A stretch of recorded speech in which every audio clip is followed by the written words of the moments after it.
Я приветствую вас, дорогие друзья, уважаемые гости и подписчики моего канала. Всем большое спасибо, что следите за новыми выпусками. Евгений Копатько на связи прямо сейчас. Евгений Эдуардович, здравствуйте. Здравствуйте, Александр. Здравствуйте, те, кто нас слушает и смотрит.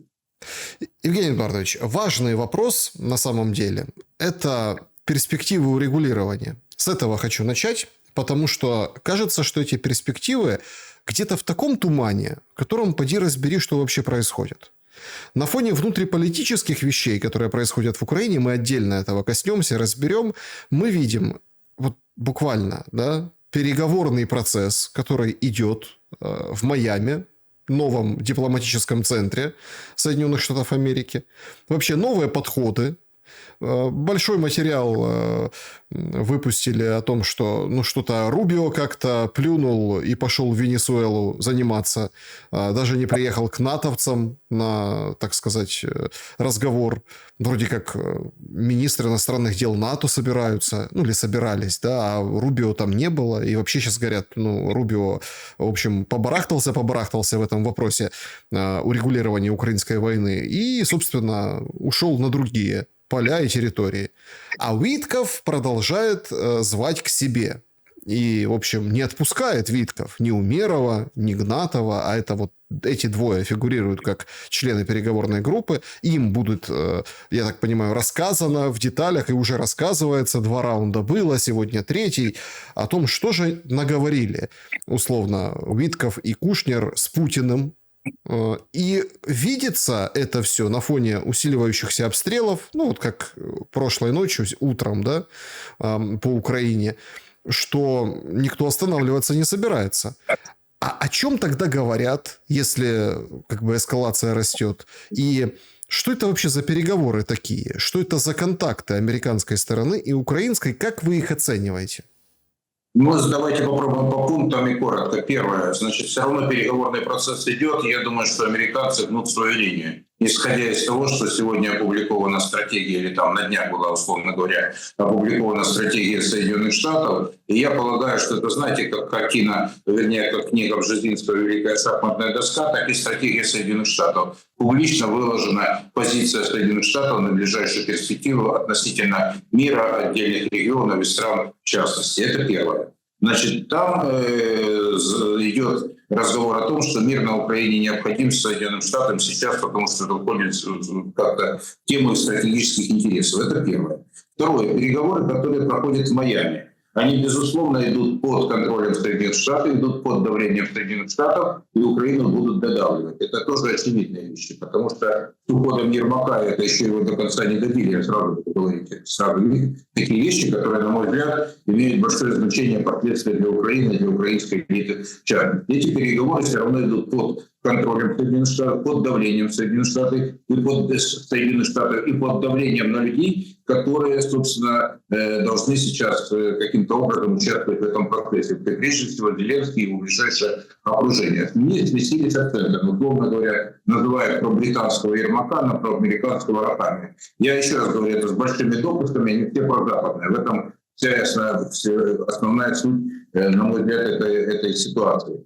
Следующий конфликт, просто несмотря не эскалация конфликта, а продолжается, на мой взгляд, на высокой, достаточно на высокой ноте, этот конфликт, он не стихает. С другой стороны, я так полагаю, что все-таки в военной части и в части давления на Украину усиливается и со стороны Запада, и со стороны России. Плюс еще я обозначил бы третье такое, не явление, а событие. Это то, что внутри Украины назревает этот конфликт, то есть он с уходом Ермака, но это опять-таки символический уход. Эта конструкция, она сейчас не выдерживает внутреннего давления, внутренних противоречий, которые сейчас есть, условно говоря, среди украинской элиты. И, на мой взгляд, сейчас американцы будут продолжать это движение по если хотите, принуждению Украины к переговорам на тех условиях, которые сейчас приемлемы Соединенным Штатам в первую очередь. Вот такая история. И я считаю, что в данном случае роль европейцев, я, кстати, говорил у вас в эфирах, говорил публично, не то, что там со мной не соглашались, но я таки вижу, что Соединенные Штаты выделяют Европе особую роль. Прежде всего, да, они хотят, чтобы она избавилась от этого европейского инфантилизма после 1991 года, когда разрушился Советский блок и Советский Союз, и чтобы она играла более самостоятельную роль, но вместе с тем Соединенные Штаты остаются главным и старшим патроном, потому что Соединенные Штаты обозначили интересы в Индо-Тихоокеанском регионе, это сейчас их исторический и стратегический приоритет. А Европе будет роль отведена такая, что она все-таки, они попытаются сделать ее относительно самостоятельной и какие на сегодняшний день сгладить конфликт между Россией и Европой, который Соединенным Штатам, исходя из их официальных документов, не выгоден. Вот я думаю, в этой парадигме мы сейчас находимся. И ключевые нарративы – это все-таки принудить тоже европейцев к мирным переговорам. И это мы видим по действиям той же Бельгии, мы видим по действиям той же Венгрии, той же Чехии. Есть ряд таких признаков, я бы сказал, политических, социальных, что европейцы немножко уходят в сторону от того, что безусловная и бесконечная поддержка Украины. Вот пока так, если коротко. Итак, резюме. Первое. Переговоры продолжаются на условиях Соединенных Штатов. Вот как вы сказали, в Майами. То есть здесь будет, я думаю, что Украину будут додавливать в плане уступок, которые необходимы прежде всего, подчеркиваю, Соединенным Штатам и которые будут выгодны России. Но опять-таки и учитывая то, что субъектность Украины сохраняется, это, кстати, в стратегическом документе Соединенных Штатов прописано. То есть как бы субъектность сохраняется. Просто такая правда, что всем придется идти на уступки. Здесь как бы вот такая вот история идет. И Соединенные Штаты из соорганизаторов этого конфликта стали посредниками. Но я поэтому могу по поводу иронизировать, но такая реальность, которую мы на сегодняшний день имеем. А с другой стороны, Украина каждый день становится политическая система более слабой, потому что я объясняю, почему. Давление на украинские власти беспрецедентно высокие. И вот то, что мы с вами говорили, неработающий, я бы назвал так, компонент в виде коррупционной борьбы с коррупцией на Украине не работал, а когда включились внешние механизмы, то он стал, скажем, основным для того, чтобы каким-то образом усилить контроль и давление на украинскую власть. Вот так вот примерно. Почему нет замены Ермаку? Вот я сказал, что нет. Есть замена, сейчас идет поиск замены. Нет, смотрите, это все какая-то ерунда, дуристика какая-то. Почему? Нам же что говорят? Ну вот Ермак, да, он потужный менеджер, Зеленский сам о нем отзывается. Мы там с ним пришли, с ним и уйдем. Короче, Ермак как бы ушел, а Зеленский, в общем, уходить не собирается. И нам же, как говорят, инсайды разные, всю неделю, да, вот говорят, вот сейчас назначит, сейчас будет, сейчас вот там и кандидатуры рассматриваются. Маркарова вроде как нет, будет советником. Ну и поехали там Шмыгаль, Буданов, Федоров, в общем, называются. Слушайте, если это не такое не ключевое назначение. Я напомню просто, что офис президента и позиция главы офиса – это даже не госслужащий, это просто клерк. Просто так вот Ермак занимает... Да нет, это госслужащие первого ранга, извините, по статусу о рангах Украины. Глава администрации – это госслужащий первого ранга. Вывели эту историю, и были запросы вообще, кому, чего и как. Это вообще просто, не то, что нам на общественных началах, нет, это как бы должность, но это, в общем, не имеет отношения. Кулеры, меняет в офисе президента. Это четко были запросы, когда Ермак начинал усиливаться, журналистов. Говорит, да нет, простите, госслужба так себе. Это вот администрации президента, да, а у офиса как бы нет. И если это такая должность абсолютно техническая, то почему так долго ищут замену? Что за торги идут вокруг этих кандидатур? И на самом деле, вы вот несколько раз даже в ответе на такой, казалось бы, пространный, большую рамку вопроса, вы несколько раз упомянули Ермака. Так, а что с Ермаком? Кто будет Ермака-заменителем? Давайте так, я еще раз говорю, что все замены, какая бы ни была, она будет носить, на мой взгляд, скорее символический характер, и их политический вес будет существенно ниже в нынешних условиях, чем был политический вес Ермака. Для меня фамилия, по большому счету, сейчас особого значения не имеет. И я Ермака упоминал, и повторю еще раз, как фигуру, которая является, не то чтобы несущей, но базовой в этой конструкции, которая была построена после 2019 года, когда Зеленский стал президентом. Вот на это хочу обратить внимание. Ермак в данном случае, он заменял собой многие структуры, и все шло через него. Это такая вертикаль власти. Сейчас ее нет и не будет. Уже не восстановится ни Ермак, ни кто-то другой. И когда мне говорят о том, что у него есть большое количество людей, которые его люди, и ничего не поменялось. Я просто знаю нашу специфику. Как только падает босс, и за ним убегают все остальные. Меняют окрас, цвет политической партии и свои политические убеждения. Поэтому говорить о том, что он бессмертный или как бы всесильный, я бы не стал. А вопрос будет следующий. Это будет любой технический там технократ, как они говорят. И я в этом тоже считаю, что доля вероятности большая, который не даст Зеленскому, по большому счету, иметь ту силу, которую имел до сих пор. Но он даже и при Ермаке ее бы не имел. Он бы с Ермаком бы и утонул. И теперь следующий момент сразу, Александр. А я не уверен, что сейчас после ухода Ермака, после того, что его вывели из СНБО и Комитета обороны, что за Зеленским этот хвост не потянется. Его обрубить, извините за сленг, не получится. И я не думаю, что судьба Зеленского уже четко определена с точки зрения того, что дадут ему нового главу администрации, он сохранится в власти. Ничего подобного. Я думаю, что еще окончательно по судьбе Зеленского не принято решение там, где проходят переговоры сейчас в Майами или в Вашингтоне, это сути не меняет. Американцы сейчас, на мой взгляд, серьезно взялись модерировать этот процесс, и европейцы находятся немножко в стороне, мягко говоря. И я думаю, что, скорее всего, они будут принимать те политические решения и опираться на тех людей, которые будут сохранять тот уровень субъектности, который им нужен на сегодняшний день. Если четко так вот сказать вам. Так какие тогда виды на эти вертикали, которые остались после Ермака? И все же ждали на уходящей неделе громких пленок НАБУ. Ну, нам там намекнули, что Данилов, Хухря, якобы, мы еще пока точно не видели официально, но Хухря – это Данилов, он там фигурирует. И многие, конечно, расценили обыски и подозрения нардепу «Скороход» как, ну, вот нечто такое, ну, скажем так, и она сама говорит, что это монтаж, ложь, провокация, в общем, все не так было, это все вот придумали. Понимаете? Ну, это, конечно, хорошо, но это ведь пробник захода в очень интересную сферу коррупционную, о которой тоже как бы все знают, что пилят деньги, продают и торгуют этими санкциями. Причем речь касается как вот обычных людей, ну, там, каких-то журналистов без, или там политиков без, скажем, вот этих всех многомиллиардных счетов, без активов, так и тех, которые с активами. А с активами тебя можно заказать, тебя можно сдаить с тебя можно поставить на счетчик, тебя... То есть, это абсолютно интереснейший механизм, и туда, судя по всему, НАБУ окунается. Ну, а Скороход – это так, первая ласточка. Просто, чтобы показать, что есть структура, есть решалы. Приезд человека, которого стоит $5000, ну, он же приехал к тебе, давай, откашляй. А там уже думай, 150, потом еще 100 или там пополам.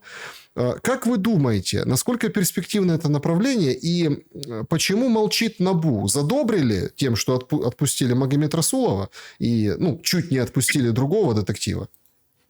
Давайте так. Я полагаю, я, наверное, скажу более, наверное, жестко. Я считаю, что это идет процесс не пробника, а демонтаж системы, которая выстроена при Зеленском. Я так считаю. То есть здесь ситуация более глубокая, на мой взгляд, и более серьезная для нынешней власти. Я считаю, все-таки это начало демонтажа системы. Почему? А вопрос там по скороходам и по, скажем так, по отмене санкций против каких-то игроков, это, я думаю, часть только процесса. Ведь этот процесс не сейчас начался, то есть он продолжается. Это ни в коем случае, Александр, на мой взгляд, не пробник. Это вопрос смены части элиты. Смотрите, ближайшее финансовое окружение полностью полностью получило смену. Вопрос теперь стоит, кто из силовиков усилится или станет более слабым. Это вторая тема. Экономическая составляющая, олигархат и остатки политической системы. Кто попытается бросить вызов Зеленскому, потому что сейчас уже фронта как бы есть, как те люди, которые не любят Зеленского, их немало на самом деле. И не только Скороход, это и Порошенко, и Тимошенко, и можно назвать ряд других людей, которые не питают особой симпатии к нему. А сейчас, когда приоткрылся шлюз, я полагаю, что они таким образом пытаются поднять крышку вот этой кипящей кастрюли, да, чтобы немножко выпустить пар. Ну и попытаться этот процесс демонтажа системы, которая создана при Зеленском, каким-то образом сделать, условно говоря, как принято говорить, на мягких лапах, чтобы либо сохранить часть конструкции, либо мягко перевести в другое русло. Я думаю, что, может быть, если так у них получится, тех, кто это задумал, на мой взгляд, это все-таки усилить роль парламента, каких-то политических игроков, хотя я считаю, что здесь больше вопросов, чем ответов, потому что тогда уровень недоверия ко всем политическим силам остается очень высоким. И сейчас полагаться на какую-то политическую силу или на альянс политических сил в условиях отсутствия политической жизни, извините за тавтологию, получается, что это, скорее всего, пробники, которые только другого порядка. Не то, что пробники по аресту, а возможности смоделировать ситуацию в том или ином ключе для перехода или переструктурирования или перераспределения власти на Украине. Исходя из стратегии, опять-таки, Соединенных Штатов, потому что Соединенным Штатам нужны стабильные отношения с Россией. Они это обозначили в своем доктринальном документе. Ну, стабильное тут же тоже, понимаете. Я еще раз говорю, со всеми Александра оговорками. Расширение НАТО проезжали, саботаж Минских соглашений мы это видели. Я еще раз говорю, пока из доктринальных документов, которые они обозначили, эта тема для Соединенных Штатов является одной из приоритетных. Что бы мне кто ни говорил, ни в России, ни на Украине, что Украина никакого значения не имеет для Соединенных Штатов. Она сейчас некий триггер, она сейчас некий эквивалент усилий Соединенных Штатов по их изменению стратегии или переформатировке Европы, если хотите так вот. Я полагаю, что что она никому не интересует, ничего подобного. Она интересует в контексте отношений с Россией, в контексте отношений с Европой и в контексте отношений России с Европой. И так можно дальше продолжать.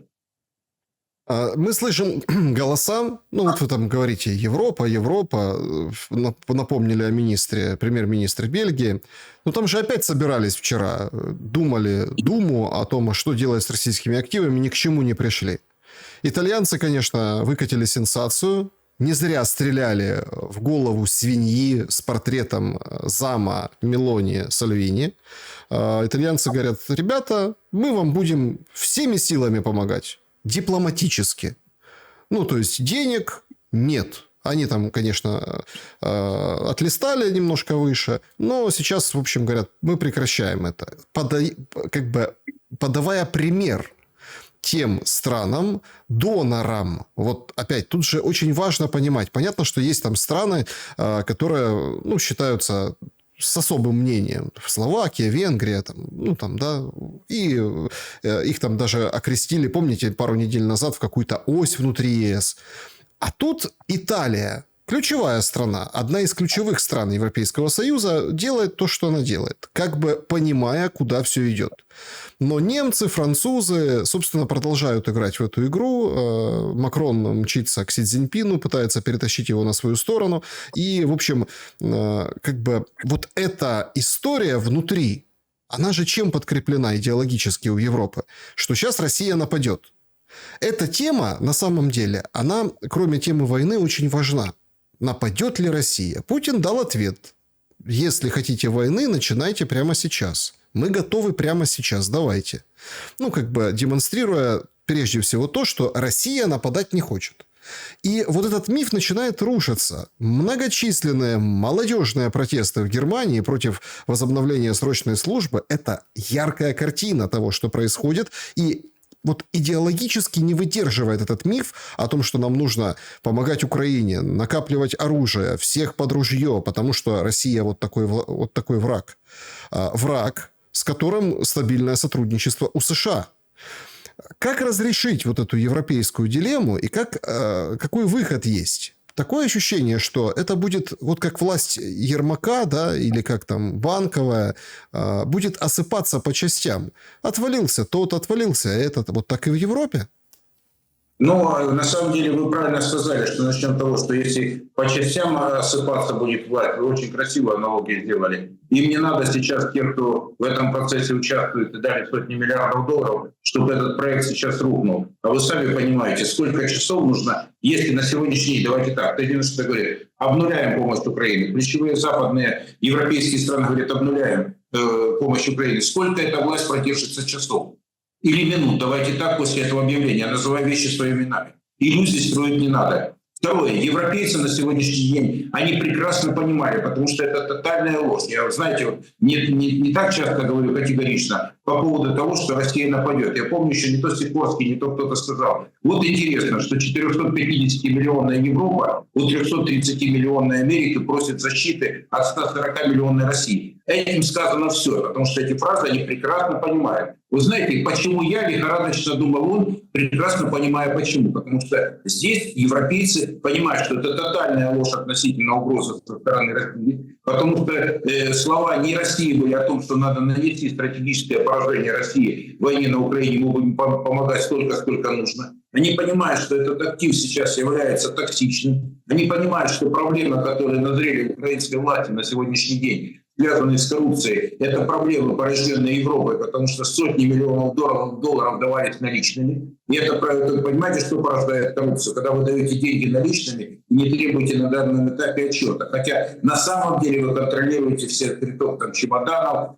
сундуков, там, я не знаю, коробок, там, сферах там, или просто в дипломатах переданными какими-то суммами. Помимо всего, они этот процесс контролируют. До определенного момента он, допустим, не волновал, условно, не то, что не волновал, не включался этот механизм контроля или санкций, или наказаний за действия, которые связаны с воровством этих активов. Поэтому Европа на сегодняшнем этапе, она, безусловно, пересматривает свою повестку, потому что Соединенные Штаты решили серьезно решать эту задачу, что действительно отваливаются страны типа Италии, а то, что Финляндия сейчас не готова дать гарантии, потому что этот Струб или кто там удивился по поводу того, что мы не даем гарантии, мы только можем помочь нам как-то на словах, но гарантий не будет. И на самом деле так думает большинство в элитах. И вопрос, что делать с активом Украины, который стал на сегодняшний день для них токсичен, прежде всего внутренне, потому что Украина с таким положением дел, с коррупцией, там, с отсутствием демократии,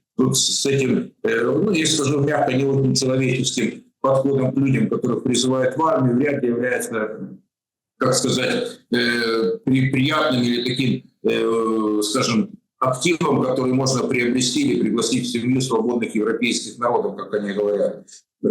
Тем более они понимают, что после войны кризис, который послевоенный, он будет еще на несколько лет. Это точно уже сейчас говорят об этом европейцы, понимают, что мир — это будет не менее сложная история, которую нужно Украине пройти, чтобы она вошла в свои берега, еще непонятно в каких границах. Вот и вся история. Тем более еще к началу разговора мы с вами говорили о том, что боевые действия, вы правильно говорите, продолжаются. И вопрос, касающийся движения там, российской армии с уменьшением помощи европейцев и американцев, американцы четко сказали документы, мы денег давать больше не будем, даже на оружие. У нас есть задачи на Тихом океане и в Китае. У них есть обновленная доктрина, Монро доктрина Трампа, которую они будут реализовывать. У них огромные мега-задачи стоят. В американском континенте они хотят вернуть свое влияние. У них задачи стоят не менее амбициозные в Юго-Восточной Азии и в Тихоокеанском регионе в частности. У них Индия стратегический партнер, а Украина для них тактичный ресурс. А Европа освобождается, повторюсь, еще раз, на мой взгляд, они таким образом ее, наделяя определенным уровнем субъектности, избавляют его от этого после 90-х годов инфантилизма политического. Я в этом абсолютно убежден. Они остаются стратегическим партнером Соединенных Штатов, но исходя опять-таки из этого доктринального документа, который предложен, если в 90-м году они сказали, по-моему, 25% или 24% мирового ВВП это был Европейский Союз, то сейчас это 14%. То есть они показывают на цифрах. Это коммерсанты, которые решают задачи по тому, что им нужны ресурсы, им нужны редкоземельные металлы, им нужна беспрепятственная работа с союзниками, и они готовы пересмотреть мягкую силу. Но учитывать и интересы других стран и народов. Вот это, я так понимаю, что это звучит очень красиво, просто как манифест коммунистической партии, понимаете? Но на самом деле, что за ним стоит, как оно будет реализовываться, Вот мы увидим, как это будет в Латинской Америке, как это будет, условно говоря, в странах Восточной Европы.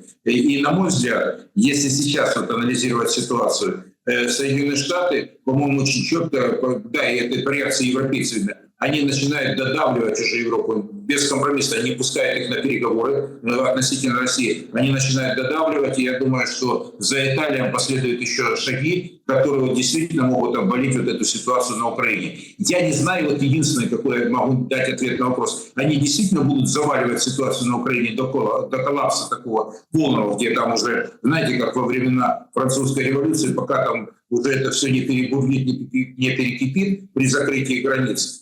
Вот после этого уже можно какой-то процесс. Но это самый страшный сценарий, который, возможно, будет. А возможно, вот один из вариантов пробуется мягкого перехода. Поэтому мы с вами в начале нашего диалога с вами говорили, там, будут убирать для Зеленского, оставят его в очень слабом положении, перенесут вектор власти на Верховный Совет Украины, либо еще какая-то другая форма будет управления. Я почему-то думаю, что на сегодняшний день происходят именно эти процессы. Так а кто ответит за воровство?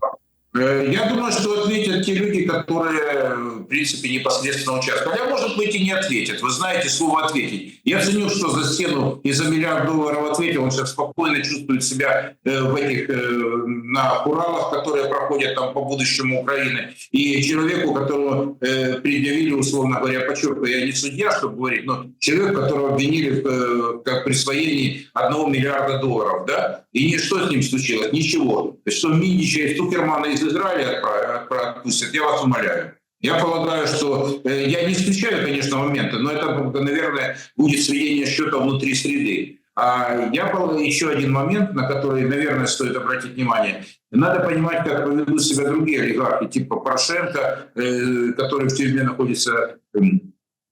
Господи, Коломойский, другие, Пинчук, там, возможно, какая-то роль Ахметова. Посмотрим, их полностью обнулять будут, либо дадут им какую-то, скажем, какой-то рычаг управления, потому что все-таки какими-то ресурсами они управляют на сегодняшний день. На мой взгляд, они им не нужны Западу, потому что то, что нужно, земля и ресурсы, они уже принадлежат не им. Вот я так думаю. А вопрос, кто будет управлять и кому доверят, на мой взгляд, бизнес — это в последнюю очередь. Возможно, какие-то силовики.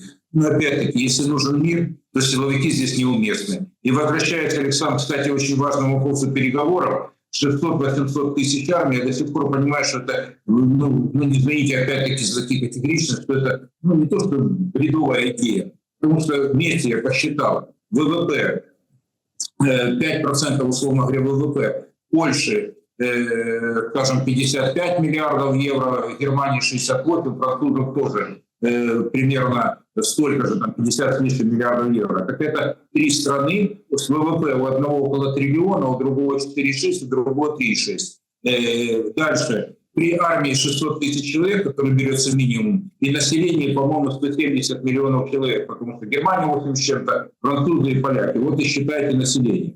Я вам привяжу пример. Подождите, у вас сразу ошибка. Это если рассчитывать на собственные экономики, собственные ресурсы. Конечно. А тут кто рассчитывает на собственные ресурсы в Украине? В том-то и дело. Я вам как раз арифметику показал. А кто будет платить и содержать такую армию в условиях мира? Я вам говорю, абсолютно не ошибка. Я задаю вопрос. Хорошо, допустим, ладно, кто-то третий принял это решение. Вот сохраняйте. Мы заключали мир. Украина нейтральный статус, Украина не НАТО. Вопрос, нафига такая армия нужна? И зачем мы будем платить, там говорят, 3-5 миллиардов, я не знаю сколько. Это военное посчитать, это вообще не проблема. И что вы будете делать с этой армией в условиях мира 600 тысяч человек? Вот в чем ошибка стратегическая, что это стало предметом обсуждения, если вы меня поняли. Я вообще считаю, что в этом есть какая-то парадоксальная дикость. Понимаете, вот мы с вами люди, мы же не претендуем на истину последней инстанции. Но я как социолог вам задаю вопрос. Вот страна уходит в мир. В армии остается 600, мы даже не 800, 600 тысяч человек, которые нужно кормить каждый день, которых нужно обеспечивать, у которых должна быть стратегическая задача. А Украина, согласно договоренности, имеет нейтральный статус и не идет НАТО. Вопрос, зачем? Вот и все. Так что чья тут ошибка, Александр? Это просто пример по одному из пунктов возможных переговоров. И, кстати, очень важно сейчас, что многие вещи, касающиеся переговоров и будущего Украины, оно не обсуждается публично. Я считаю, в этом есть небольшой залог того, что это действительно серьезные вещи без громких политических заявлений. Это действительно процесс идет серьезно. Ну, это не залог, это надежда. Ну, не залог, один из признаков, да, я согласен. Не залог, один из признаков, это что процесс реально посерьезнее идет. Надежды на признаки, потому что, смотрите, у меня, например, у меня вообще такая история, я так вот смотрю на эти все, сейчас же вышло там заявление по итогам переговоров, ну, такое, знаете, все зависит от России. Ну, это если коротко. А формулировки там дипломатические, выписанные, там, Рубио не было. Короче, ну, в общем, процесс идет, будет идти и дальше. Смотрите, мне интересен вот все-таки пасьянс на украинской политической арене. Значит, тут выходит Коломойский и говорит, что в понедельник журналисты, приходите, я сделаю некое сенсационное заявление. Значит, у него заседание суда, и он зовет всех журналистов, чтобы пришли. Значит, что за громкое заявление? И вот поймите, ну, Беня Коломойский, он же комбинатор. Он же, да, вот и казалось бы, его выбили, его, собственно, отмели. Но я могу сделать такой очень специфический вывод. Помните, когда он попал в тюрьму, некоторые говорили, что он там на сохранении. Ну, условно, чтобы США до него не добрались и так далее. И вот так. И типа, это все фейковость. Но потом прошло время, и показала практика, что не совсем фейковость или совсем не фейковость. То есть он сидит, он в тюрьме. Да, он там ремонтирует камеры одну за другой, его там переводят из камеры в камеру. Ну, такая нормальная, такая, как бы, как это...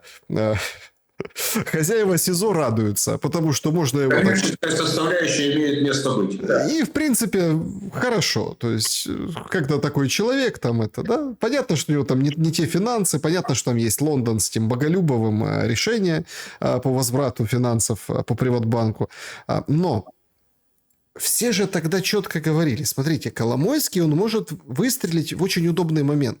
Многие из украинских элит, которые внутри Украины, которые не пророссийские, внимание, пророссийские – это отдельная история, можем коснуться.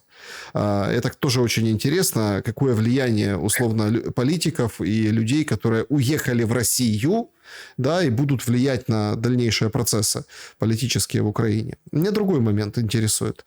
Они все как бы затаились и взяли паузу. И вот сейчас, насколько я понимаю, громкое заявление Коломойского может стать выстрелом Авроры. Почему нет?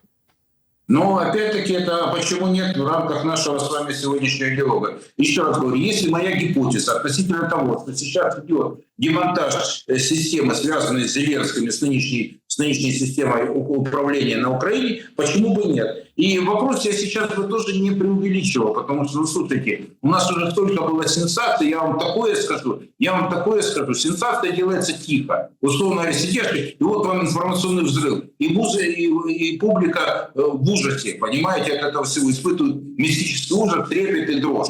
А сейчас я вам скажу такое, понимаете, сидели, вот когда ты скажешь, то тогда и будет. И до понедельника еще сегодня шаббат. И надо до понедельника дожить правоверным, понимаете, на самом деле в этой истории, то есть если касательно Коломойского.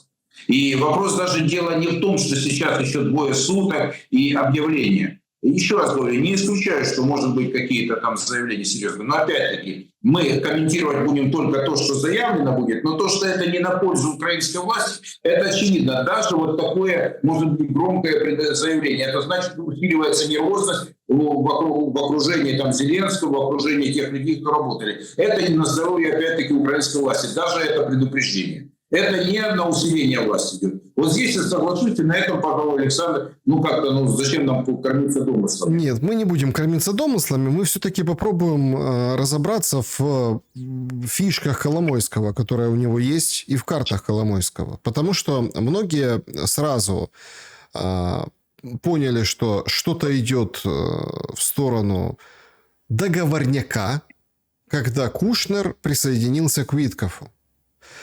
Ушаков говорил... Да уже когда Витков присоединился к переговорам, это уже было не договорняк, а уже решение без дипломатов, давайте так. А Кушнер это еще дополнительно. Нет, тут подождите, я не об этом. Я о том, что Кушнер Это Хаббат, это еврейское лобби, это, собственно, плюс еще и потомок белорусских партизанов, как выяснилось, что тоже очень интересно.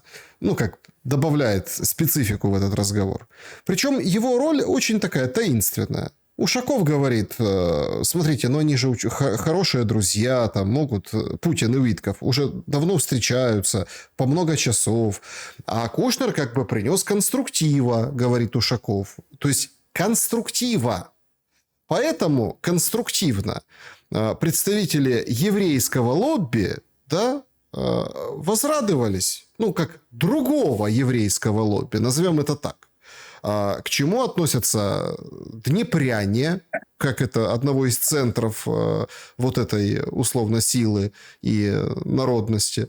Там мы сразу вспоминаем этого раввина, которому кто-то по большому секрету чего-то сказал. 15 января таки будет это все хорошо. Так да. И да, понимаете? И Коломойский, как тоже человек, знающий, о чем говорит, тут выходит с заявлением, говорит, что он выйдет. В общем, получается, что нашли ключики в такой очень такой специфической ситуации к власти Зеленского вот еще и с этой стороны. Как вы оцените роль Кушнера во всем этом максимально серого кардинала на переговорах? Максимально. Он там такое ощущение, что лом проглотил. Кушнер очень так был напряжен. Видно было по этим кадрам, которые попали в прессу. Ну и потом после этого, смотрите, ну, как бы, ни слова, ни полслова, ни пары с уст.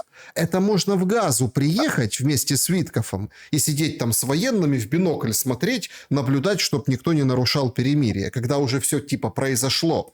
И я так почему-то думаю, мое мнение, что так это когда-нибудь, там через, может, пару месяцев, может, через какую-то неделю, может, так и будет. Приедут, значит, Витков и Кушнер, например, ну, не знаю, на Донбасс, или туда, Запорожская, Херсон, а может, в Одессу приедут. Мы не знаем просто, как и когда, да, по времени, где будет фронт. Приедут и будут в бинокль смотреть, и будут праздновать о том, что какую победу они, в общем-то, учинили. В чем смысл вот этой фигуры Кушнера? Ну, знаете, вы действительно очень много таких вопросов сейчас задали одномоментно. Ну, давайте так. Я бы не демонизировал там до конца Коломойского. Вы правильно сказали, что он сейчас, в конце концов, в тюрьме находится. Это такое, как бы тоже фактор серьезный. И не забывайте то, что когда был губернатором, один поход в американское посольство, и он лишен многих полномочий и возможности выезда во многие страны. То есть там не все так у него прекрасно сложилось. И мы тоже память должны иметь относительно того, как было с Коломойским непосредственно. Теперь относительно того, что как они будут сводить счеты там, как по мне, ну, я не буду говорить там физиогномика, там, как он поведение, модель поведения с точки зрения там психологии, там, но на мой взгляд он ведет себя достаточно свободно. А им разбираться еще с другой частью лобби, как вы сказали. А куда деть Супермана и Миндича с деньгами, понимаете? А куда деть их внутренний конфликт? А тот же Ермак, он что-то как бы из другой истории нет. Речь идет о том, что это сведение счета внутри. И здесь может быть не столько национальный фактор, как вы говорите, хотя я думаю, что он имеет место быть, но он, наверное, будет очень глубоко покрыт, как говорится, очень под ковром будет взаимоотношения различных, там, условно говоря, ветвей, скажем, бизнес и политических интересов в разных странах, там того же Кушнира, того же там, я не знаю, израильского лобби и так далее, европейского, не суть важно.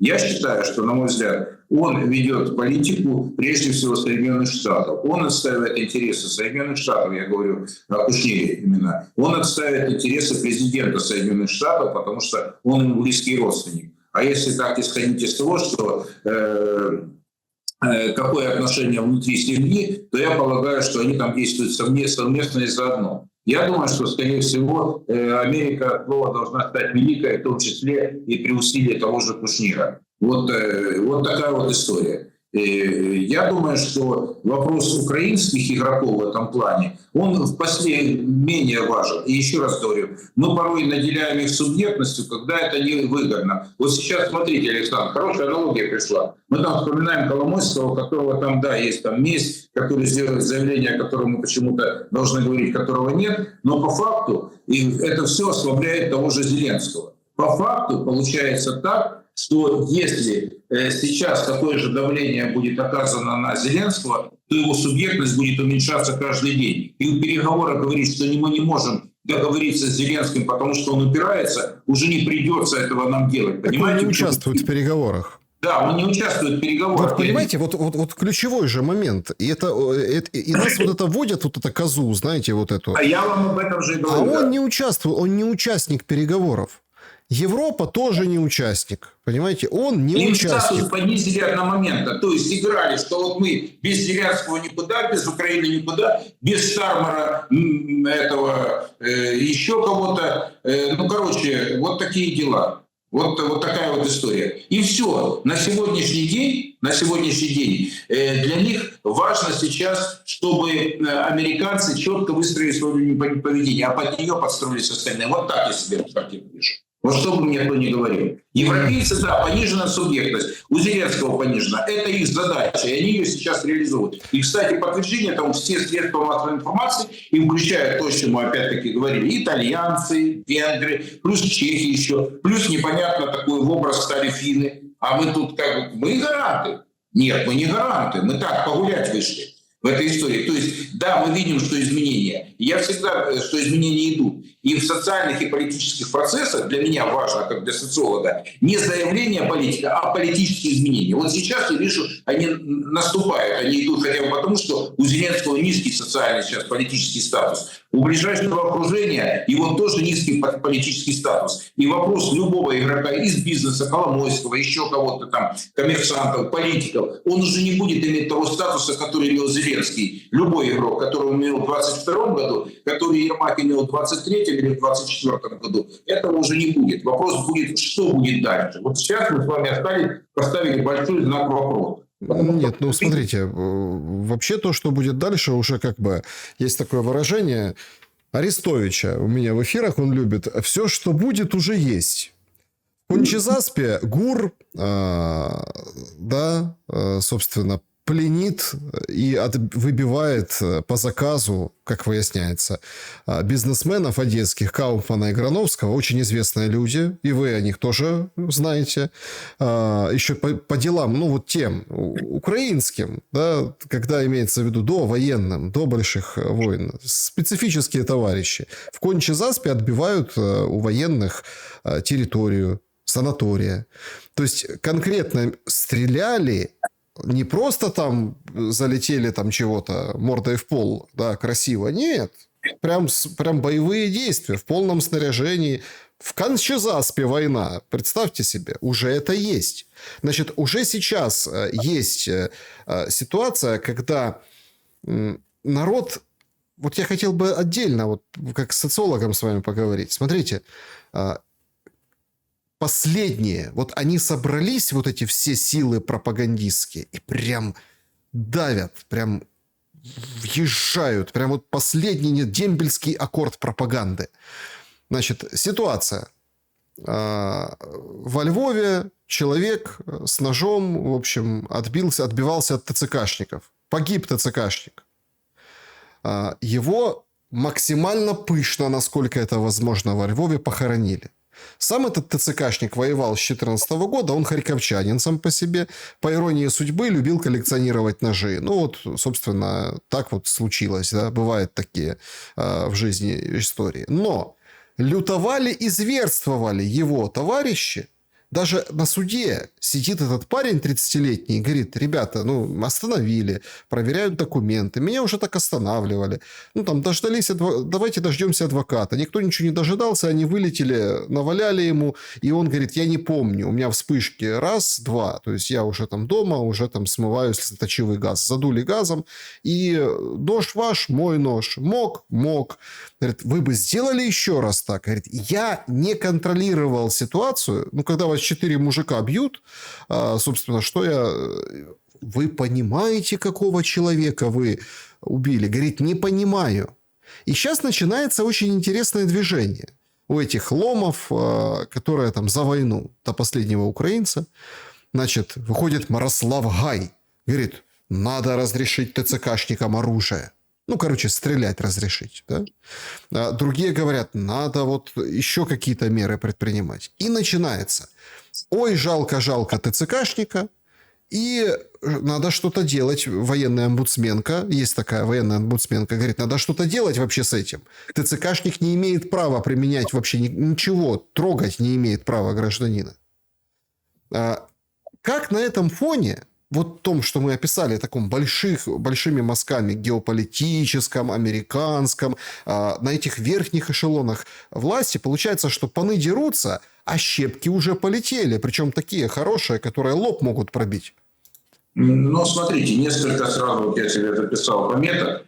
Первое, Александр, они не консолидированы, они растеряны, ломы и медиа сейчас. Они происходит некая поляризация с другой стороны. То есть вот они не знают четко, какой нарратив озвучивать. Если была там у этого, господи, у Ермака там эта линия, которая были, да бог с ним, там читали, взвешивали социологи популярность, смотри меня смерть, но как бы проехали за кадром. Эти ломы, которые на сегодняшний день, они пытаются сориентироваться и как быть при смене власти. Вот это я вижу четко.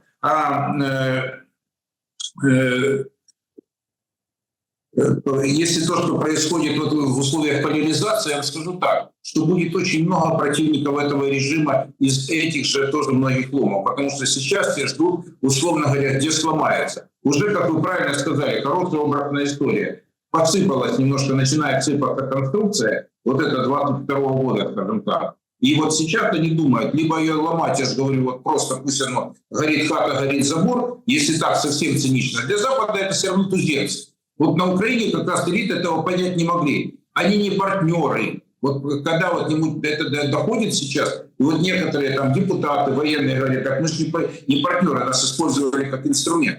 Это же говорят на Украине сейчас. Вот о чем сейчас идет речь. Разочарование в Европе, в Соединенных Штатах. Вы помните там заявление Трампа, там, как условно говоря, Трамп наш или Трамп зрада или перемога. Там, помните, как говорили в этих случаях. Поэтому я считаю, вот в ответ на ваш вопрос, первое, они не консолидированы, они растеряны сейчас, ломы и СМИ. Они сейчас идет некая такая условная поляризация, потому что некоторые занимают линию отнюдь не пропрезидентскую, отнюдь не провластную, а другие ищут те нарративы, которые им позволят сохраниться у власти в медиапространстве. Потому что кто его знает, а если последуют репрессии, а если вас пугают, бывает там, не знаю, призраком Залужного или еще кого-то, придет диктатор и объяснит, что никакого СМИ свободного не будет. Вот люди сейчас вот именно пребывают, на мой взгляд, в таком состоянии. Отсюда и такая вот порой дерганность взаимоисключающих подходов. Что ты сегодня ругаешь, что ты сегодня хвалишь, что ты не знаешь, что тебе делать дальше. Четкого ориентира базового сейчас на Украине нет. Это вот мое мнение. Хорошо, ориентир... Вернее, кроме одного, что сейчас власть шатается, ориентир четкий, что эта власть неустойчива. И что не знает. Вы знаете, как коммунистическая партия в свое время там боялись что-то сказать, потом пошли первые, бросили партбилеты, потом еще случилось, потом какие-то там ровкие там проголосовали против. Вот здесь, я понимаю, это очень слабая и не очень корректная, может, аналогия, но смысл и принцип такой. Вот, оказывается, гроссмейстер, Маммат, это вот, скорее всего, напоминает Нью-Васики, там, сеанс одновременной игры Остапа Бендера. Потому что, говорит, оказывается, что он в шахматы не умеет играть. И вот тут понеслась душа в рай. Да, но все-таки ситуацию с ТЦК нужно как-то решать в украинском обществе.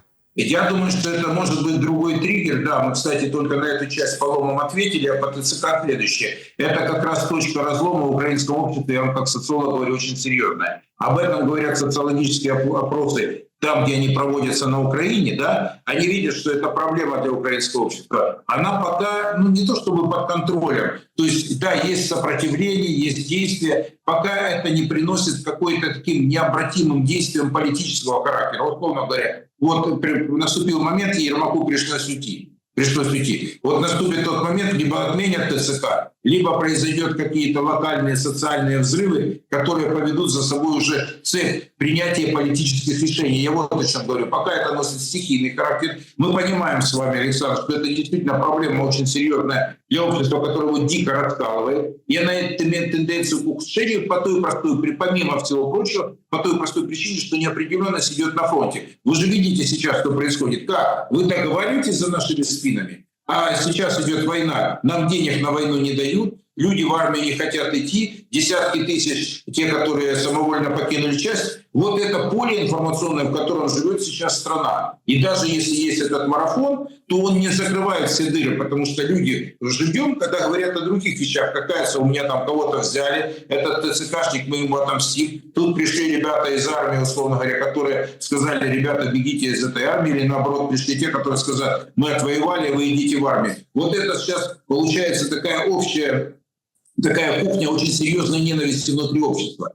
Развеян миф власти, развеян миф Майдана, он продолжает деградировать. Идеология, которая выстроена в основном, только русские виноваты, оказывается, а при чем здесь русские? Оказывается, европейцы нас тоже обманули. Оказывается, наша элита воровала и сидит сейчас в других странах. Оказывается, у нас сейчас есть разные права, чтобы идти воевать и погибать. И история Майдана в этом плане и создание равных возможностей для людей, которые стояли и защищали, она абсолютно оказалась неравной. Вот и все. Вот вам чувство социальной справедливости, чувство равенства, равноправия какого-то и чувство, если хотите, внутренней неприязни. А на Украине, вы знаете, это легко. От любви до ненависти один шаг. Помните, как кричали Ющенко, там вот такое было, там рейтинг доверия под 60% был. 56 это его потолок был, по-моему. И потом 3,5% или 3,6% на президентских выборах следующих. Вот вам карьера одного человека в одном процессе. И те слова, которые ругали потом Ющенко, я вам просто напоминаю, это украинская история первого Майдана, лайтовая версия, как принято говорить. Вот вам тебе возносили его, а потом его те же его сторонники, которым, кстати, были и должности даны, и звания, и все, что хотите, и обласканы были его такими уничижительными словами, которые регионалы даже в суе не произносили, понимаете? Даже вообще такого даже близко не говорили. А сейчас будет значительно хуже, потому что идет война, это кровь, это взаимная ненависть, это вовлечение в процесс огромного количества людей на других принципах, на других основах. Это идет, скажем, тот раскол, который уже создан после 22 года. Вот в чем дело. Это внутренняя история. На кого Россия будет ставить в этих процессах? И есть ли вообще на кого ставить? Потому что я вот удивляюсь, если честно, вот мы так про скороход вскользь, она вышла с опровержениями, говорит, все фейки, все это, в общем, это монтаж, там все не так было. Но опять-таки, тут же уже, знаете, ваша дочь проститутка, а он говорит, у меня сын, да, тут поди уже дальше. Сейчас следствие будет показывать. Хотя вполне возможно, вот даже вот этого эпизода вчерашнего обнуления условной скороходы таких, как скороход, вот это, в принципе, цель достигнута. Самого... не факт, и не факт. Самого политического момента, понимаете? Но там посмотрим, конечно. Может, действительно засунули нос в санкционные дела. А это очень интересно. Это про элиты, это про большие деньги, это про откаты, это про активы, которые... это прям очень интересно. Это про европейцев, которые участвовали в этих делах, про американцев из администрации Байдена. Там очень много интересных. Это прям очень интересный момент. И тут вот тут может все и начаться. Все ждали, что во время войны Минобороны, мол, как это цинично воровать на закупках, на помощи американской, оружия, еще чего-то. Нет, будет интересно вот здесь, когда конкретно все имеет свою цену. Так вот, есть ли в этом всем процессе на кого ставить россиянам? Если это будет ставка, какая это будет ставка? От обратного? Условно, преснопамятная история, что партия регионов давала деньги свободе, чтобы, условно, черта с рогами украинского националиста показывать, чтобы мобилизовать свой какой-то электорат, который был за партию регионов. Это были вот те времена, да, вот те. Или наоборот, да, конкретно говорить, что вот нам интересны вот эти люди, то есть в открытую сыграть. Я почему такой вопрос задаю? Вы можете сказать, елки, шелест. Какой наивный вопрос? Кто когда в открытую играет? Вон даже скороход, такая оппозиционерка, оказывается, в мутках и схемах участвует, да? То есть, даже если она в роли посредника передавала, но все равно она там, в этом котле оказалась. Если бы ее там не было, ее бы даже не притянули. Даже с фейками. Но, значит... Все же банально просто. Нам же уже несколько раз пробрасывают такую историю про референдум. И я так понимаю, что вообще непонятно, о чем этот референдум, но все понимают, что это референдум об окончании войны. Вот это, кстати, очень существенная тема, которую я хотел бы завершить наш разговор. Ставки России и референдум об окончании войны. Потому что можно много там социологию проводить, которая не существует в военное время. И вы, как профессионал, знаете почему. И много оговорок, да, безусловно, да. И люди, которые там не могут нормально выразить свое мнение. А там у тебя никого не будет. Будет ты, кабинка. Да, я знаю, напишут в комментариях, и много таких скептиков. Только объяви этот референдум, сразу скажут, посчитают плохо. Но это хоть что-то. Ну, то есть, хоть какая-то конкретика. Как заканчивать войну и что делать украинцам с украинцами. Как вы думаете, все этим закончится выборами дефис референдумом, или референдумом потом выборами, или выборами потом референдумом? Да, барин, вы задачу мне поставили. Диссидентствовать не хочется, но попробую как-то так вот обозначить свою позицию. Я считаю, никакие выборы в нынешних условиях не принесут ничего путевого для Украины. Хотя бы потому, что вы сказали «как бы», да, с оговорочкой. И кому нужно это «как бы»? Гарантии нужны мира. Их не будет как при выборах «как бы». Румынский или молдавский вариант вы уже видели. Посчитают голоса, то есть я беру такую тоже лайтовую версию, как принято говорить, мягкую версию.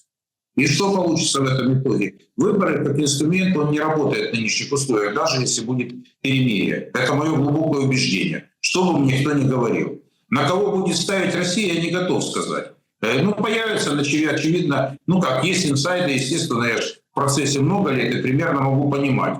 Я бы даже близко ни на кого не поставил просто. Вот я прямым текстом говорю. Пусть там кто слушает здесь и там. Ни на кого вообще, от слова совсем. А Юля? Вы спросили меня, я вам ответил. А Петя? Еще раз говорю. Вы спросили меня. Еще раз говорю. Я не назвал ни одно, ни имя, ни фамилию. Правильно не назвал? Я говорю, если вы хотите, чтобы политический процесс как-то пошел дальше, я бы заморозил политический процесс в виде выборов на несколько лет. Для того, чтобы хотя бы появились относительно равные, как вы говорите, шансы, говоря вашим языком. Чтобы это была не имитация, если она есть. Ну, вернее, как она есть на самом деле. Если это не имитация процесса. Это да. Но вы спросили меня, выборы не решатся... Нет, подождите, вы бы заморозили власть Зеленского?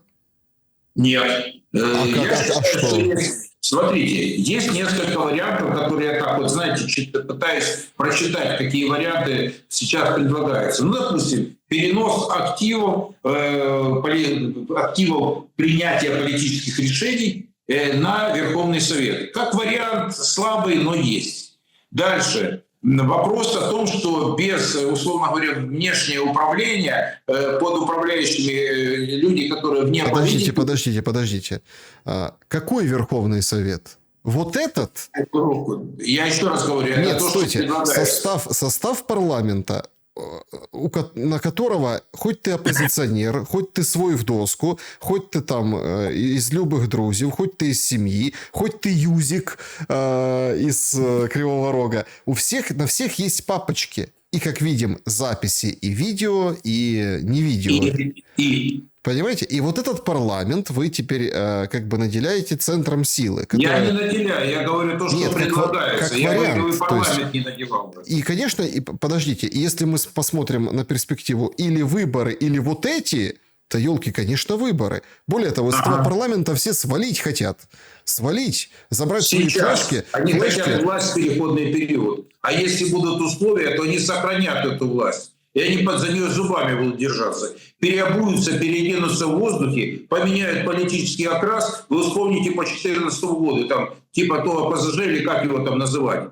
Как они голосовали? Вам что, примеров мало? Там регионалов мало осталось по факту? Или бывших регионалов? Саша, это вопрос такой сейчас, не вопрос о морали, а не полиция нравов. Еще раз говорю, что эти люди как раз в условиях переходного периода им жизненно необходимо будет сохранить власть. Но только не в этом слуге народа, возможно, не какой-то другой, а возможно что-то, какие-то все станут вдруг резко независимые. Я, конечно, иронизирую. Еще раз говорю, я не за то, чтобы там передать власть парламенту. Я еще раз говорю, рассматривается такой вариант, потому что я читаю аналитику, что они хотят. То есть он же тоже нелегитимен, парламент.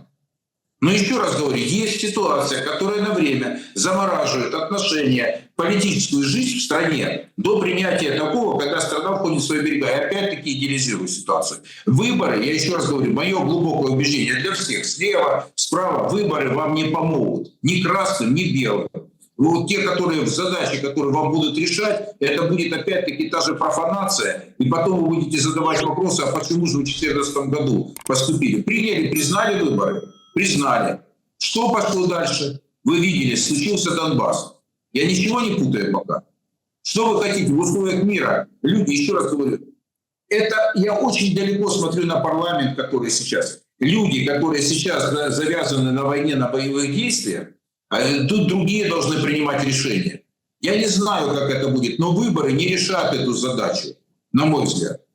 Вот во всяком случае, в короткий промежуток времени. Тем более, вы сказали, вопрос стоит сейчас о том, что будет мир или нет. После мира будет вопрос о выборах. А когда мы узнаем, на каких условиях будет мир, вот тогда мы посмотрим, какие возможны вариации. Хорошо. Референдум, о котором говорит министр иностранных дел Германии, и который все чаще возникает, ну, условно так. Ну, как минимум, не выборы, Саша, это не выборы. Это хорошо, референдум. Чем он опасен, чем он полезен? А дело в том, что это поляризация общества, допустим, оно не под контролем политических сил идет, а под контролем внешних игроков. Я так понимаю, что британцы, если это ЦВК будет проводить или какая-то другая, то британцы заключили договор с украинским ЦВК на помощь в проведении выборов. Ну как? Интересная история. Вот вам бюллетени на референдум напечатают, посчитают голоса, проведут наблюдателей и дадут результат, который нужен. А оно нам надо, и референдум в том числе. Какой результат хотим получить? Какой результат? Вопрос. Мир хотим, подождите. Да? А мир это может... Нет, смотрите, вы тоже... Смотрите, стойте. Смотрите, это же глобальное, это же ложится в вашу историю. Вы в каком-то смысле вы за то, чтобы давайте сохраним вот это вот все на какое-то время. Я не сказал слово «сохраним» ни разу. Ни разу вы сохраняете. Нет, понимаете? Я не сказал, хотят сохранить Раду. Мне эта Рада не нужна. Эта Рада ничего полезного не даст. Ну, подождите, выборы нельзя. Ну, давайте переместим. Нет, я говорю, выборы можно, что оно вам даст? Я вам еще раз говорю. Я не вижу в этом здравого смысла. Смотрите, еще раз. Вы говорите, что даст референдум? Да как бы даст, с политических элит переложат на народ, ну, собственно, ответственность. Да уже переложили. Без выборов и без референдума. Нет. Он отвечает за все. За непопулярные решения.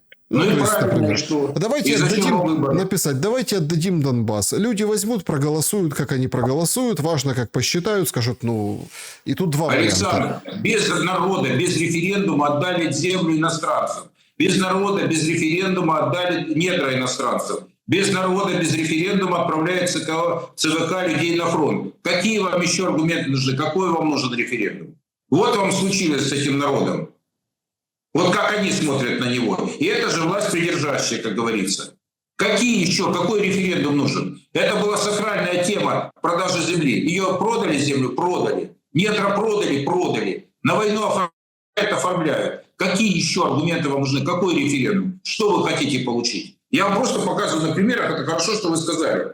И что вам оно даст? Вот вам без референдума решает так, как это нужно тем, кто управляет данной страной ситуацией или думает, что он не управляет. Еще раз говорю, есть внешние акторы, которые, в принципе, сейчас не знают, что сделать с этой страной. И они думают, либо демонтаж системы, я пока с этого начинаю.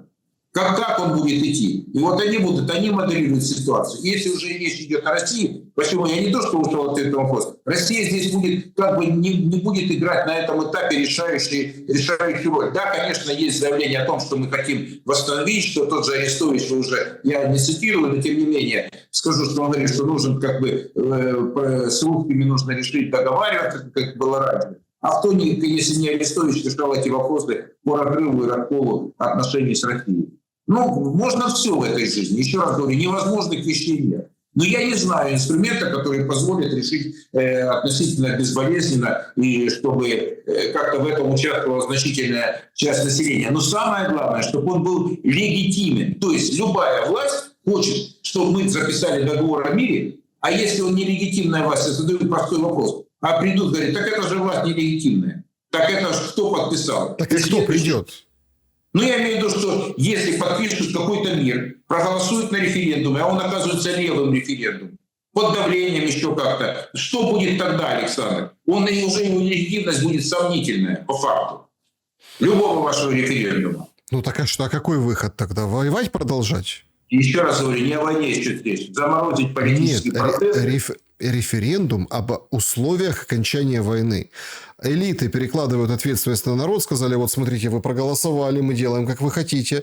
Ну и, собственно, делают, как они хотят. То ли воюют до последнего украинца, то ли, говорит, мать их так с этими территориями, вашими всеми этими, давайте переходить. Он сколько уже обсасывает это восстановление Украины. Давайте уже, хватит воровать на войне, воруйте на восстановлении. Да, хорошая замена. На самом деле, я думаю, что будут вопросы решать Соединенные Штаты и Россия, если пока в этом ключе идет разговор. И после этого будут те предложенные условия, которые устроят прежде всего Россию и Соединенные Штаты. А потом уже в нынешних условиях устроят европейцев, а потом в четвертых устроят Украину. Вот извините, Саш, будет так, на мой взгляд. Вот пока вот эта вся складывающаяся история, первое, Соединенные Штаты, модераторы процесса, Россия в этом участники, пока этот диалог идет. Это не факт, что он может не поломаться. Попытки сломать диалог были сколько угодно. Третьим номером будет идти Европа, пока в той ситуации, вот на сегодняшний день, на субботу. Да? И четвертый номер идет Украина. Нравится это кому-то нет. А потом на Украине уже силы, которые примут эти условия или не примут. Давайте так, это пятый уже аргумент. Вот я такую конструкцию вам предлагаю. А дальше поживем, увидим, Александр. Вот так будет. А потом выборы, там, Рада. Это второе. Это не я говорю, это моделирует ситуацию. Но я при этом учитываю, пытаюсь понять риски какие-то будут. Что это будет, что это даст людям, как это будет. Мы зададим вопросы дальше, попробуем посчитать на несколько шагов вперед. Потому что в России в данном случае, думаю, что после договоренности с Соединенными Штатами, очевидно, будут идти на определенные компромиссы, на определенный диалог с какими-то игроками. Но это мое личное мнение, я бы не имел дела ни с кем. Но это уже моя история. Вот если четко, я расставил, как я себе вижу ситуацию. Евгений Копатько был моим собеседником сегодня. Спасибо за время и мысли. Спасибо всем. Друзья, спасибо, что посмотрели это видео. Пожалуйста, поставьте лайк и напишите, что думаете в комментариях. Очень интересно ваше мнение по поводу всего происходящего. Как вы смотрите на эту дорожку, да, к миру? Автобан это или дорожка белого цвета на столе где-то в офисе, где принимается решение сейчас по замене Ермака? Добра и света, несмотря ни на что, и несмотря на то, что очень тяжелые удары и по Украине, которые касаются прежде всего людей, и они продолжаются. Увидимся обязательно. До скорого.